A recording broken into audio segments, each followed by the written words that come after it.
जय श्री राम। राम राम। आप सबको स्वागत है श्री रामचरितमानस में एक बार फिर से आप सबका।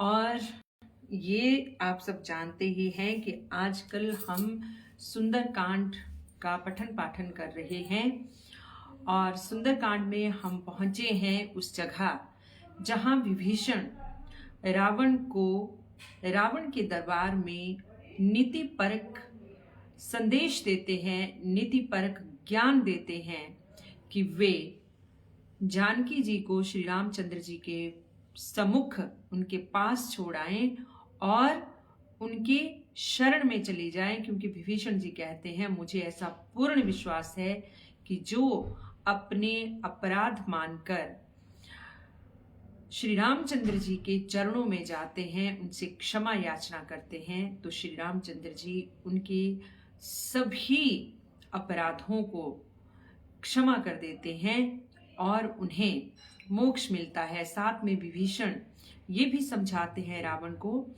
कि जानकी जी कोई और नहीं, स्वयं लक्ष्मी रूपा हैं, श्री रामचंद्र जी कोई और नहीं, श्री हरि नारायण हैं। और ये भी कहते हैं, ये तो मंदोदरी भी कहती है रावण को कि जानकी कोई और नहीं बल्कि लंका के लिए एक घनघोर रात्रि के रूप में आई हैं, तो इसलिए जानकी जी को वापस छोड़ दीजिए। लेकिन रावण नहीं सुनता है, तो नहीं सुनता, क्योंकि कहते हैं कि विपरीत काल में जो है वो बुद्धि भी हमारी वैसी ही हो जाती है, विपरीत हो जाती है और हम किसी की बात सुनने को तैयार नहीं होते। कुछ ऐसा ही रावण के साथ भी हो रहा था।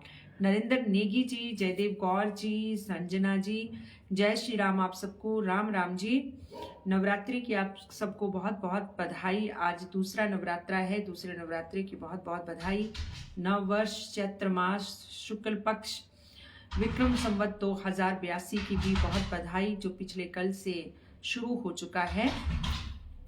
तो अब हम अगला प्रसंग चलते हैं कि जब विभीषण रावण को दरबार में बहुत समझाने की चेष्टा करता है कि तुम सीता जी को श्री रामचंद्र जी के यहाँ छोड़ आओ और स्वयं श्री रामचंद्र जी से अपने अपराधों के लिए क्षमा मांगो, तो श्री रामचंद्र जी आपको क्षमा करेंगे ही करेंगे।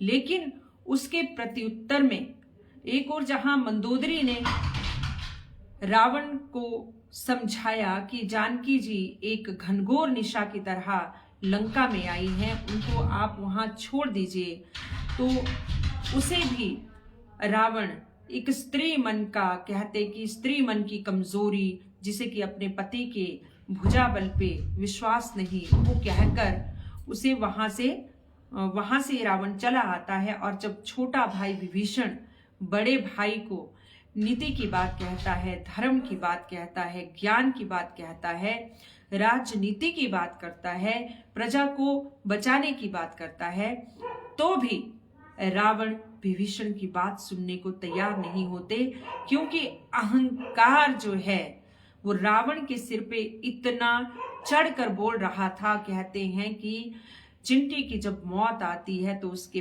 पर निकल आते हैं, और ऐसा ही कुछ रावण के साथ भी हो रहा था। बुद्ध पुराण श्रुति सम्मत बानी कही विभीषण नीति बखानी, सुनत दसानन उठा रिसाई, खल तो ही निकट मृत्यु अब आई। विभीषण ने पंडितों, पुराणों, वेदों, शास्त्रों द्वारा संवत हर बात रावण से कही, लेकिन सुनत दसानन उठा रिसाई, खल तो ही निकट मृत्यु अब आई। लेकिन उसके बदले में रावण क्या कहता है विभीषण को कि दुष्ट विभीषण को कहता है कि ठहर जा, लगता है कि तेरी मृत्यु निकट आ गई है, जो तू इस तरह से मेरे शत्रु के गुण गा रहा है। ऐसा रावण विभीषण को कहता है। जैसी सदा सठ मोर जियावा, कि तू मेरे ही धन दौलत पर, मेरे ही ऐशो आराम पे जी रहा है, रिपु कर पुछ मुड़ तो ही भावा, और मेरा ही खाता है और शत्रु के गुण गाता है, यानी कि जिस थाली में खाता है उसी थाली में तू छेद करता है और ये सुनते ही रावण क्रोधित हुआ और कहता है, कहसी न खल असको जगमाही, भुजबल जाही जीता में नाही। कि अरे दुष्ट, बता कि जग में ऐसा कौन है जिसको मैंने अपने बाहुबल से नहीं जीता, कि तू मेरा भाई है और दुश्मन की बात करता है। इस तरह से रावण विभीषण को दुत्कारता है। ममपुर बसी तपसिन पर प्रीति, सठ मिलु जाई तिन्हि कहु नीति, हस कई कीनसी चरण प्रहारा, अनुज गहे पद बारी बारा। कि मेरे नगर में रहता है और प्रेम मेरे शत्रु से करता है, तपस्वी से करता है, उन वनवासियों से करता है, और उन्हीं से जा मिल, उन्हीं को नीति बता। और ऐसा कहकर रावण विभीषण को एक जोर से लात मारता है और लात खाकर विभीषण नीचे जमीन पे गिर जाते हैं। लेकिन जमीन पे गिरने के बावजूद भी अनुज गहे पद बार ही बारा। रावण ने लात मार दी, लेकिन अनुज यानी कि छोटा भाई यानी कि विभीषण फिर भी बार बार रावण के चरण पकड़ रहा है। उमा संत कई इही बढ़ाई, मंद करत जो कर ही भलाई, तुम पितु सरिस भले ही मोहि मारा, राम भजे हितनाथ तुम्हारा। क्या कहते हैं विभीषण बड़े भाई को कि तुम पितु सरिस भले ही मोहि मारा, कि तुम मेरे पिता के समान हो, भले ही आपने मुझे लात मारी, लेकिन फिर भी श्री राम जी को भजे बगैर आपका हित नहीं होगा, ये मैं आपसे फिर कहता हूं।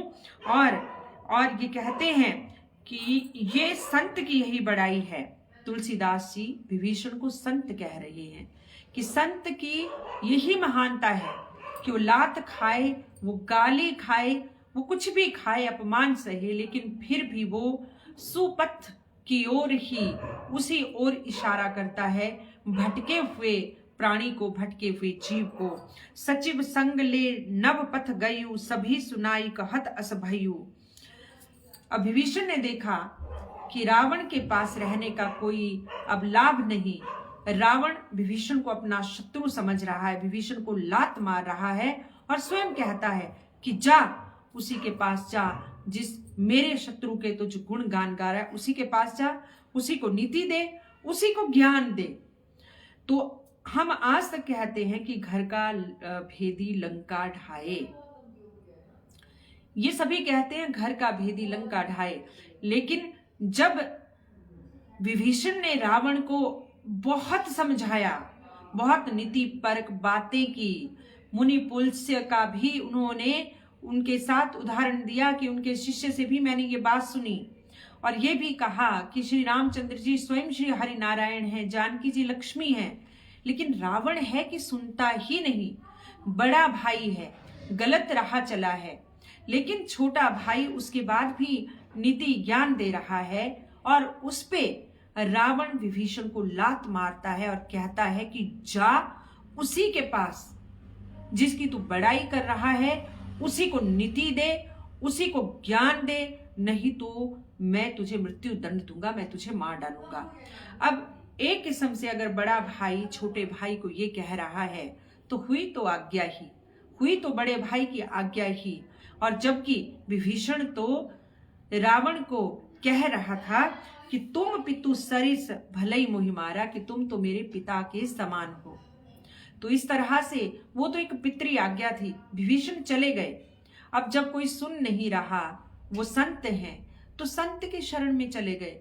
लेकिन आज तक विभीषण अपवाद हैं कि घर का भेदी लंका ढाए।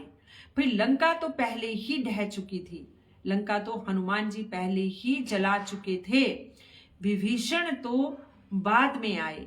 और अगर श्री रामचंद्र जी का हनुमान जी को लंका रावण को मारने की आज्ञा नहीं होती या कुछ कोई और ऐसी आज्ञा नहीं होती, तो शायद श्री रामचरितमानस वहीं पे संपन्न हो जाती, क्योंकि हनुमान जी के अंदर इतना बल भी था कि वो रावण का वध भी कर सकते थे।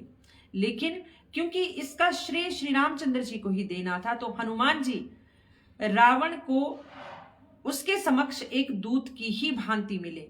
रावण चाहते तो सीता जी को भी अशोक वाटिका से ले आते अपनी किसी भी सिद्धि का निधि का प्रयोग करके और श्री रामचंद्र जी के सम्मुख ले आते। लेकिन यहाँ भी वो श्री रामचंद्र जी के निमित्त ही माता सीता को वहां लिवा देना चाहते थे, क्योंकि अगर कुछ ऐसा हो जाता तो श्री हरिनारायण के श्री रामचंद्र जी के रूप में, मर्यादा पुरुषोत्तम के रूप में अवतार लेने का कोई अर्थ ही नहीं रह जाता। और सीता जी ने भी हनुमान जी से उन्हीं के साथ जाने की जिद नहीं की कि भाई मुझे ले चलो, मुझे डर लग रहा है, 1 महीने में मुझे मार डालेगा। क्योंकि सीता जी स्वयं चाहती थी कि उनके पति आए और इस दुष्ट का वध करके वो उन्हें यहां से ले जाएं, क्योंकि सीता माता भी चाहती थी कि ये श्रेय सिर्फ और सिर्फ श्री रामचंद्र जी को ही मिले, रावण का वध हो तो श्री रामचंद्र जी के ही हाथों हो। तो इसलिए अगर हम एक तरह से ये कहते हैं कि घर का भेदी लंका ढाए, तो इसमें विभीषण का भी कोई कसूर नहीं है, क्योंकि ये रावण की ही कथनी थी, ये रावण की ही करनी थी। रामो सत्य संकल्प प्रभु सभा काल वस्तोरी, मैं रघुवीर शरण अब जाऊं देहु जनी खोरी। अब श्री राम जी सत्य संकल्प एवं समर्थ प्रभु हैं, ऐसा विभीषण कहते हैं रावण को कि देख मैं अब जा रहा हूं, क्योंकि आप मुझे सुन नहीं रहे, मुझे मारने की धमकी दे रहे हैं, तो मैं श्री रामचंद्र जी के शरण में जा रहा हूं, बाद में मुझे कुछ मत कहना। विभीषण जी ने रावण को ये कहा कि बाद में मुझे कुछ मत कहना। भले ही विभीषण को आज तक दुनिया कहती है घर का भेदी लंका ढाए। हस कही चला विभूषण जब ही, आयुहीन भय सब तब ही, साधु अवज्ञा तुरंत भवानी, कर कल्याण अखिल के हानि। और ऐसा कहते हैं कि जैसे ही ऐसा कहकर विभीषण लंका से चलते हैं, तो उसी समय रावण सहित लंका के सभी निवासी जो हैं वो क्या हो गए थे, आयुहीन हो गए थे, उनके आयु क्षय हो गई थी।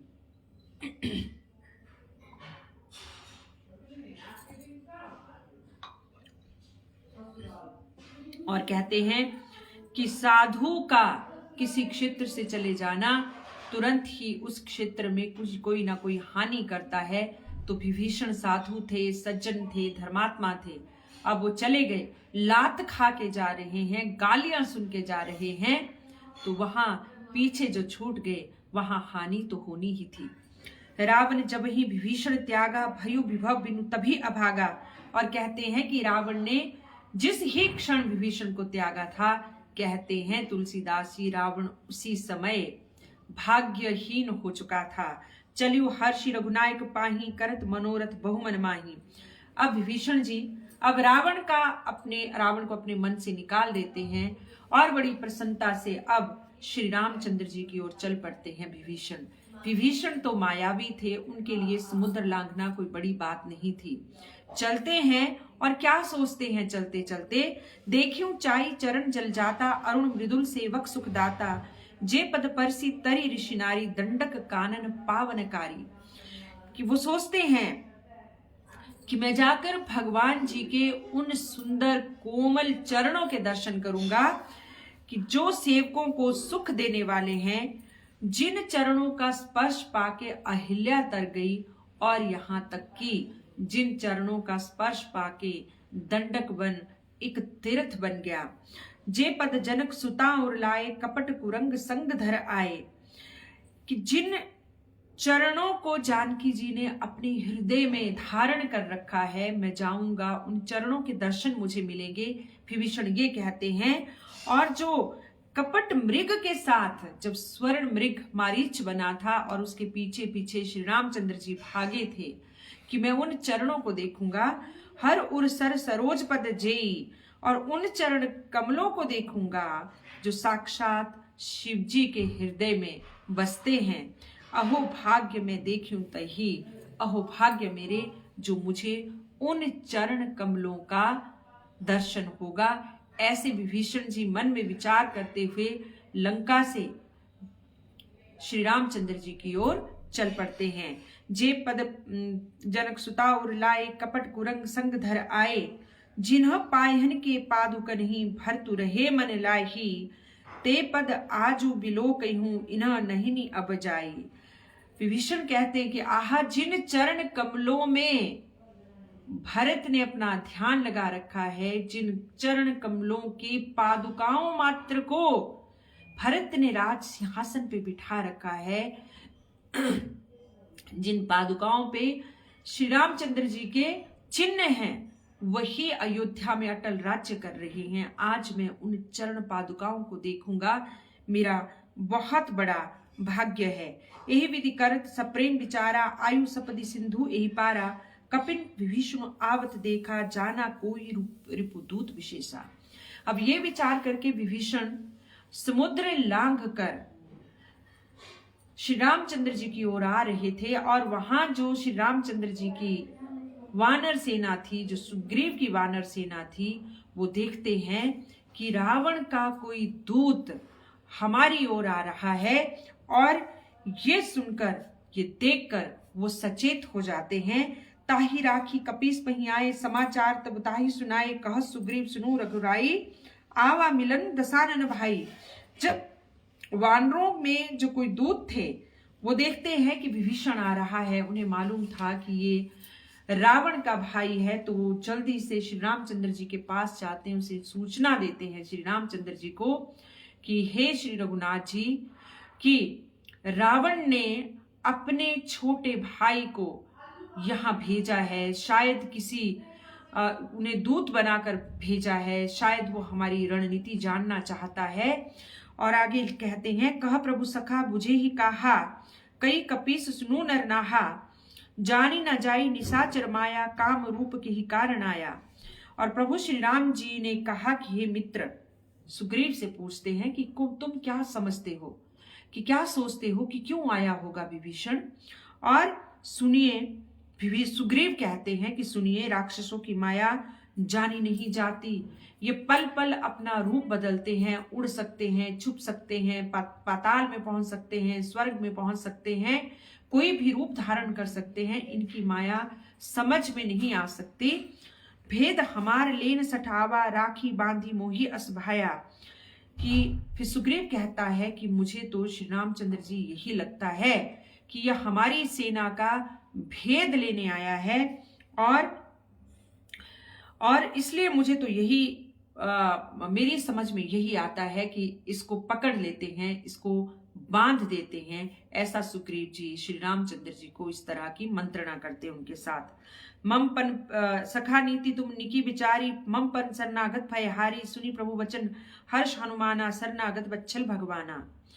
तो श्री रामचंद्र जी सुग्रीव से कहते हैं कि भाई मुझे तुम्हारी बात बहुत अच्छी लगी, कि शत्रु का दूत है तो कुछ ना कुछ करने आया होगा, लेकिन श्री रामचंद्र जी साथ ये कहते हैं कि तुम्हारी नीति तो अच्छी है, परंतु मेरा ये प्रण है कि अगर कोई मेरी शरण में आए, वो चाहे शत्रु ही है, मैं उसे शरण दूंगा ही दूंगा। ये सुनकर वहां हनुमान जी बहुत प्रसन्न होते हैं कि भक्त वत्सल श्री रामचंद्र जी शत्रुओं पर भी कितनी करुणा करते हैं, कितना उनके प्रति करुणा भाव रखते हैं। श्री रामचंद्र जी की ये बात सुनकर हनुमान जी गदगद होते हैं। शरणागत कहूं ते तजही, निज अनहित अनुमानी, ते नर पावर पापमय तिन्हीं बिलोकत हानि। कि जो मनुष्य अपने अहित का अनुमान करके शरण में आए हुए का त्याग करते हैं, श्री रामचंद्र जी यहाँ नीति ज्ञान देते हैं कि जो मनुष्य अपने शरण में आए हुए किसी भी व्यक्ति को इसीलिए त्याग देते हैं या उसको शरण नहीं देते हैं, केवल मात्र इस डर से कि कहीं वो उसका अहित करने तो नहीं आया, तो उसके करोड़ों जन्मों के पाप भी नष्ट हो जाते हैं। कोटि विप्र बद लागी जाऊं, आए शरण तजहु नहीं ताऊं, सरमुख होई जीव मोहि जभी, जन्म कोटि अग नासी तभी। कि जिन्हें करोड़ों ब्राह्मणों की हत्या भी लगी हो, श्री रामचंद्र जी कहते हैं, जब सुग्रीव और अन्य वानर श्री रामचंद्र जी से कहते हैं कि ये रावण का दूत है, रावण का भाई है, राक्षस है, मायावी है, इसको पकड़ लेते हैं, लेकिन श्री रामचंद्र जी कहते हैं कि अगर जिन्हें हजारों गौओं की हत्या का पाप भी लगा हो, उसके बाद भी वो मेरी शरण में आ जाए तो मैं उसे शरण दे देता हूं। जो पे दुष्ट हृदय सोई होई, मोरे सन्मुख आव की सोई। क्योंकि सबसे बड़ी बात तो यही है कि जो दुष्ट प्रवृत्ति का होगा वो मेरे सम्मुख आएगा ही नहीं।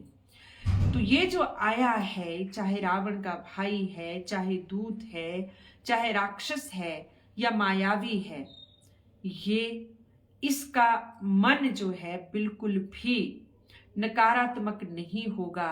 इसका मन हमारे प्रति वैर वाला होगा ही नहीं, क्योंकि जिसके मन में मेरे प्रति वैर होगा, श्री रामचंद्र जी कहते हैं कि वो मेरे सम्मुख आएगा ही नहीं। जैसे कि राम के सम्मुख रावण नहीं आया और जब आया तो उसका अंत हो गया। निर्मल मन जन सो मोहि पावा, मोहि कपट छल छिद्र न भावा, भेद लेन पठवा दसीसा, तबहु न कछु भय हानि कपीसा। कि जो मनुष्य निर्मल मन का है वही मेरे सम्मुख आता है, वही मुझे पाता है। और फिर भी अगर आपको शंका है कि यह हमारी सेना के कुछ भेद लेने आया है तो आने दो, कि मुझे उससे कोई फर्क नहीं पड़ता कि ये हमारी सेना का भेद ले लेगा, तो भी बेचारा क्या कर लेगा, दूत है, दूत का ही कार्य करेगा। जग महु सखा निसाचर जेते, लक्ष्मण हने निमिष महु तेते, जो सभीत आवा सरनाई, रख्यूं ताही प्राण की नाई। क्योंकि हे सखे, सुग्रीव को कहते हैं कि जगत में जितने भी राक्षस हैं उन तक मुझे पहुंचने की जरूरत ही नहीं, लक्ष्मण ही उनको मार देगा। लेकिन जो मेरी शरण में आया है, भयभीत होके मेरी शरण में आया है, तो मैं उसकी रक्षा वैसे ही करूंगा जिस तरह से मैं अपनी प्राणों की रक्षा करता हूं। तो इन संवाद से, श्री रामचंद्र जी के और सुग्रीव के संवाद से हम ये सीखते हैं, ये प्रेरणा मिलती है कि अगर हमने कहीं गलती से जानबूझकर पहले पूर्व काल में कोई हमने गलत काम भी किए हैं, तो भी अगर हमारे मन में पछतावा है और हम श्री रामचंद्र जी के शरण में जाते हैं और एक सुपथ पे चलते हैं, धर्म के मार्ग पे चलते हैं, तो हमारी राह सुगम्य हो जाती है। श्री रामचंद्र जी हमें अपनी शरण में ले लेते हैं। उभय भांति तेहि आनहु, हंसी कह कृपा निकेत, जय कृपाल कही कपि चले, अंगद हनु समेत। फिर कृपा के निधान श्री रामचंद्र जी हंस के कहते हैं कि जाओ ले आओ विभीषण को। और उनकी बात सुनकर हनुमान जी और सुग्रीव जी, कृपालु श्री रामचंद्र जी की जय हो, उनका जय घोष करते हुए विभीषण की ओर चल पड़े। सादर ते ही आगे करी बानर चले, जहां रघुपति करुणा कर, दूर ही ते देखे दो भ्राता, नयनानंद दान के दाता। अब विभीषण जी को आदर सहित वे लोग वहां लाते हैं जहां श्री रामचंद्र जी बैठे हुए थे। तो विभीषण आगे आगे वो वानर और पीछे पीछे विभीषण जी, और विभीषण जी दूर से देखते हैं कि नयनों को सुख देने वाले दोनों भाई श्री रामचंद्र जी श्यामल श्यामल, लक्ष्मण गौर वर्ण, दूर से उनके दर्शन विभीषण को होते हैं। बहुरी राम छवि धाम विलोकी, रहु ठटुकी एक टल पक रोकी। फिर शोभा के धाम श्री रामचंद्र जी के सम्मुख जैसे ही विभीषण आए, अपलक हो गए और उनके चंद्रमा के मुख के समान शोभा को अपलक निहारते रह गए। कुछ बोलते नहीं बना, कुछ सुनते नहीं बना। भुज प्रलंब कंजारुन लोचन, श्याम मल गात प्रणत भय मोचन। अब विभीषण श्री रामचंद्र जी को देख रहे हैं और उनके अवशरीर का, उनके रूप का, उनके लावण्य का, उनकी आभा का वर्णन कर रहे हैं कि भगवान की विशाल भुजाएं हैं और लाल कमल के समान नेत्र हैं और उनका श्याम वर्ण है उनके शरीर का। सिंध कंध आयतुर सोहा, सिंह के समान कंधे हैं। आनन अमित मदन मनमोहा, असंख्य काम देवों के मन को मोहित कर देने वाला कांति पूर्ण मुख है। और कहते नयन नीर पुलकित अति गाता, मन धरि धीर कही मृदु बाता।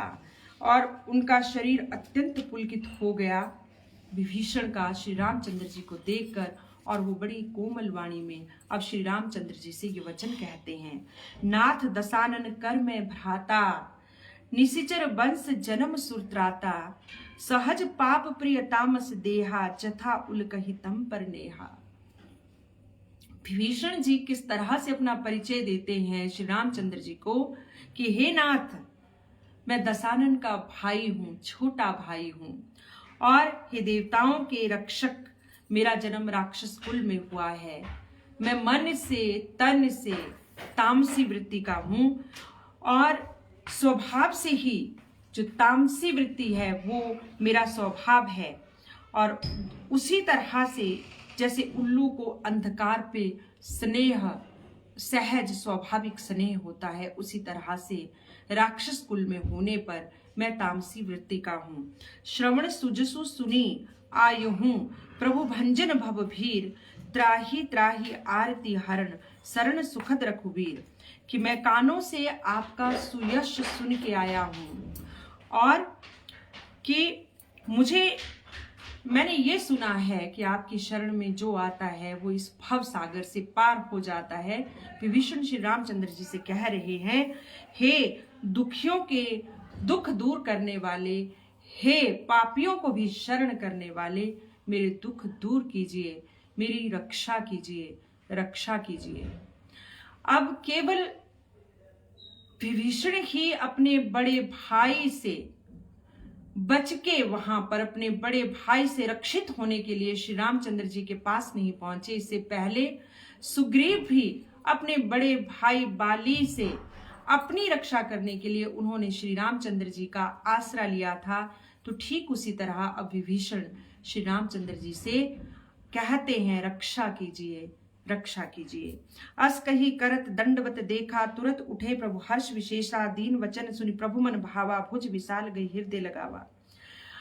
अब प्रभु से ऐसा कहते विभीषण और दंडवत उनके चरणों में पड़ जाते हैं। श्री रामचंद्र जी उठते हैं, विभीषण को उठाते हैं, और श्री रामचंद्र जी को विभीषण के वो कोमल वचन उनके हृदय को भा गए, और श्री रामचंद्र जी उन्हें अपने चरणों से, अपनी आजानुभुज बड़ी भुजाओं से उन्हें उठाते हैं और अपने गले से लगाते हैं। तो ये श्री रामचंद्र जी की महिमा है कि जो भी उनकी शरण में आया उनको उन्होंने गले लगाया। उन्होंने निषाद राज को अपने गले लगाया, जाति पाति नहीं देखी। उन्होंने सबरी को उनका उद्धार किया, जाति पाति नहीं देखी। उन्होंने अहिल्या का उद्धार किया, उनके पूर्व जन्म के पाप नहीं देखे। उन्होंने केवट को भव सागर से पार करने के लिए केवट को अपना मित्र माना, उन्होंने उनकी जाति पाति नहीं देखी। और अब वो विभीषण को उससे पहले हनुमान जी को गले लगा चुके हैं। उन्होंने ये नहीं देखा कि ये कौन है, वानर है, मनुष्य है। उसके बाद सुग्रीव की रक्षा की, उनसे मित्रता की, नहीं देखा कि ये वानर है। वयोवृद्ध जामवंत जी का सदा उनसे वो जो है सलाह लेते हैं, उनका मान करते हैं, सम्मान करते हैं। ये नहीं देखते हैं कि ये पशु हैं, ये जीव हैं, ये मनुष्य हैं, देवता हैं।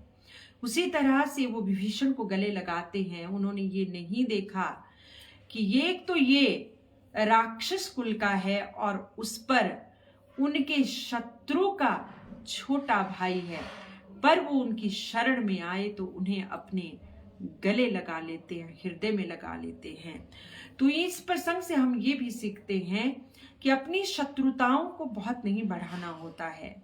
अगर कोई शत्रु आपके पास मित्रवत आए, अगर शत्रु कोई अपना अपराध मान के, अपना पाप जान के, अपनी गलतियों की क्षमा मांग के आपकी शरण में आए, तो श्री रामचंद्र जी का ध्यान करें और उन्हें शरण दें और पुरानी शत्रुता को भूलकर एक नया अध्याय शुरू करें। अनुज सहित मिली ठीक बिठारी, बोले बचन भगत भयहारी, कहुस लंकेश सहित परिवारा, कुशल कुठा हर बास तुम्हारा। अब विभीषण को वो लक्ष्मण के साथ बिठाते हैं, उनके साथ बातचीत करते हैं और पूछते हैं कि कहो विभीषण, क्या कहते हैं? कहु लंकेश सहित परिवारा, कुशल कुठार बास तुम्हारा, कि कहते हैं लंकेश कि बताओ कि परिवार सहित अपना कुशल मंगल कहो, तुम्हारा निवास बड़ी बुरी जगह पे है। अब देखिए विभीषण को श्री रामचंद्र जी सबसे पहले संबोधन करते हैं, तो संबोधन करते हैं लंकेश से, लंका जमा ईश यानी के लंकापति। लेकिन लंकापति तो रावण है, लेकिन श्री रामचंद्र जी ने उनको आते ही पहला संबोधन लंकेश का दिया, और ये उसी समय तय हो गया था कि रावण की मृत्यु तय है और विभीषण का लंकेश होना तय है। और श्री रामचंद्र जी कहते हैं कि लंकेश कहो क्या तुम्हारा हाल चाल है, परिवार कैसा है, और जहां आप रहते हैं आपके स्वभाव के अनुसार वो जगह ठीक नहीं है।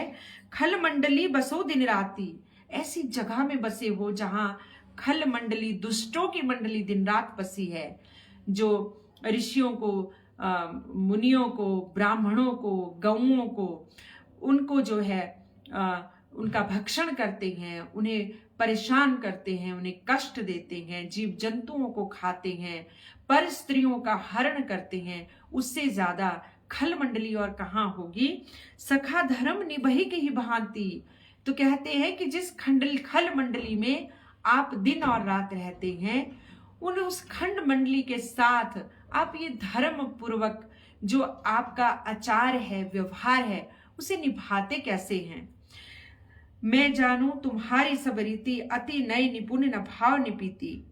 वो कहते हैं कि श्री रामचंद्र जी कहते हैं कि मैं आपकी सब नीतियों को जानता हूं, मुझे आपके बारे में पहले से ही पता है। कैसे?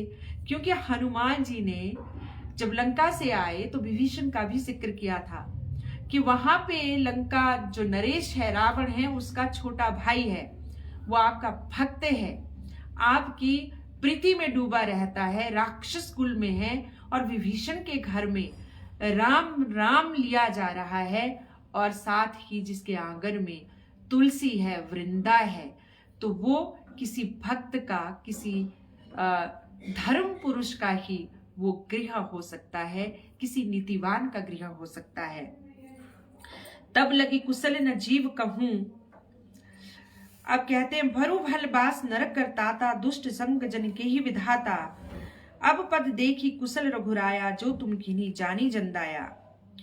कि हे तात नरक में रहना वर्ण अच्छा है, परंतु विधाता दुष्ट का संग कभी ना दे। विभीषण श्री राम से कहते हैं, जब वो पूछते हैं कि कैसे रहे तुम उन राक्षसों के बीच में इतने धर्मज्ञ होके, तो विभीषण कहते हैं कि नरक में रहना अच्छा है, लेकिन इन दुष्टों के संग रहना किसी को ना मिले।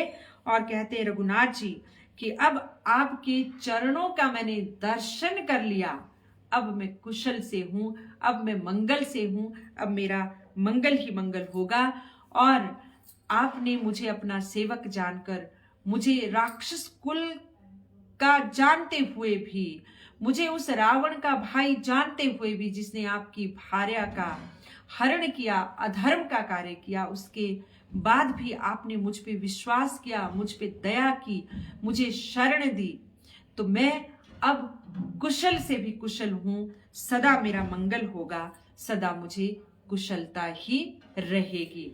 तो इस तरह से विभीषण और श्री रामचंद्र जी के ये संवाद होते हैं, जब विभीषण रावण की लात खाकर, और रावण जब कहता है कि निकल जा यहां से और वहीं जा जिसके तू गुण गा रहा है, और जिसके तू गुण गा रहा है वहीं जा, उसी को नीति दे, उसी को उपदेश दे, उसी को ज्ञान दे।